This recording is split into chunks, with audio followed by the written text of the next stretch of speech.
दोस्तों नमस्कार और सबको मेरी तरफ से होली की शुभकामनाएं। दोस्तों ईरान के युद्ध को लेकर खबरों के लिए मैंने भारत की मीडिया का रुख किया। अलग अलग चैनलों पर जाकर मैंने खोजने की कोशिश की, लेकिन भारत के मीडिया में तो जोकरी चल रही है। तो खबरों की तलाश में मैंने एक इंग्लिश न्यूज़ चैनल का रुख किया। वहाँ पर मैंने प्रोफेसर झांग के ईरान युद्ध को लेकर के विश्लेषण को सुना। वही विश्लेषण मैं अपने दर्शकों के लिए पेश कर रहा हूँ। युद्ध किस प्रकार आगे बढ़ रहा है, प्रोफेसर झांग के विश्लेषण के हिसाब से ईरान के पास संयुक्त राज्य अमेरिका की तुलना में कहीं अधिक रणनीतिक लाभ है। वास्तविकता यह है कि अभी यह अमेरिका और ईरान के बीच एक थकावट भरा मतलब लंबा युद्ध होने वाला है और ईरान इस संघर्ष की तैयारी पिछले 20 वर्षों से कर रहा है। उनकी धार्मिक मान्यताओं और एस्केटोलॉजी ग्रेट सैटन के खिलाफ युद्ध माना जाता है। उन्होंने कई अभ्यास किए हैं। पिछले जून में 12 दिन का युद्ध हुआ था, जिसमें ईरानियों को इजराइल और अमेरिका दोनों की आक्रमण क्षमताओं का अध्ययन और विश्लेषण करने का अवसर मिला। उसके बाद उन्हें पूरे 8 महीने मिले इस नए हमले की पूरी तैयारी करने के लिए। अपने प्रॉक्सी ग्रुप्स हुती, हिजबुल्लाह, हमास और शिया मिलिशिया के माध्यम से उन्होंने अमेरिकी मानसिकता को समझने की कोशिश की और अब उनके पास अमेरिकी साम्राज्य को कमजोर करने और अंततः समाप्त करने की एक ठोस स्ट्रेटजी है।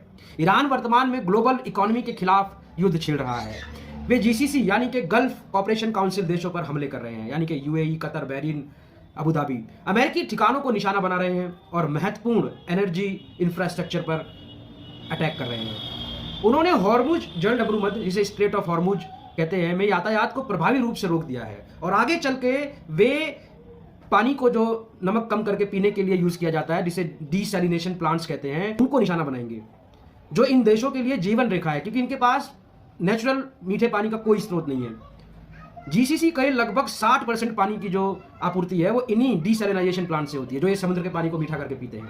अगर $50,000 की कीमत वाले एक ड्रोन ने रियाद, सऊदी अरब के किसी भी ऐसे प्लांट को अटैक कर दिया तो पानी की कमी हो जाएगी। इनके पास सिर्फ 2 हफ्ते का पानी स्टोरेज होता है। 1 करोड़ की आबादी वाले शहर पूरी तरह से बिना पानी के हो जाएंगे।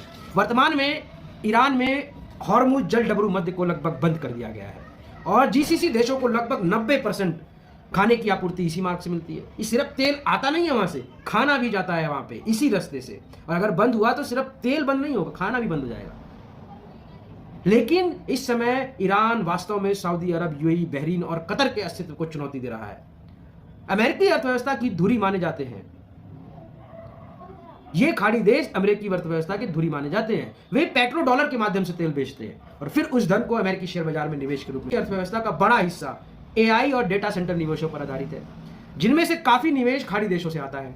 यदि खाड़ी देश तेल बेचने या एआई प्रोजेक्ट में निवेश करने में सक्षम नहीं रहते तो अमेरिका में एआई से जुड़ा आर्थिक बुलबुला फूट सकता है और उसके